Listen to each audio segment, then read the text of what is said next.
जिल्हा परिषद शाळा नंबर 1 इनामधामणी येथे 100% कामगार पालकांची मुले शिकत आहेत।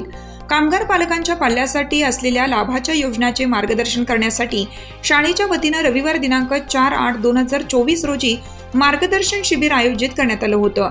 यासाठी वंचित बहुजन माथाडी ट्रान्सपोर्ट सांगली जिल्हा पदाधिकारी व तज्ञ मार्गदर्शक प्रशांत वाघमारे, संजय कांबळे, अनिल मोरे, जगदीश कांबळे यांनी अतिशय सुंदर असे मार्गदर्शन केलं।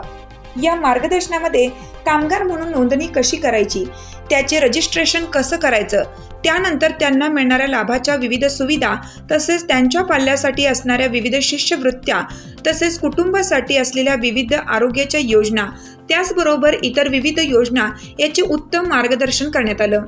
पालकांच्या विविध प्रश्न व शंकांना अतिशय छान पद्धतीने चर्चा करण्यात आली। या प्रसंगी ग्राहक पंचायतीचे पदाधिकारी वसंतराव भोसले, अनिल अंकल खोपे, SMC सदस्य कोळी मॅडम, राजगुरू मॅडम, मुख्याध्यापक डॉक्टर संतोष कदम, श्रीधर सूर्यवंशी मोठ्या संख्येने पालक उपस्थित होते। या मार्गदर्शनाचा फायदा निश्चितच विद्यार्थ्यांना विविध योजनांचा लाभ मिळण्यासाठी होईल। चालू घडामोडींचे अपडेट्स जाणून घेण्यासाठी आपल्या हिरकणी न्यूज चॅनलला सबस्क्राइब जरूर करा, लाईक करा, कमेंट करा आणि शेअर करा। बेल आयकॉनवर प्रेस करा आणि नोटिफिकेशन्स मिळवा।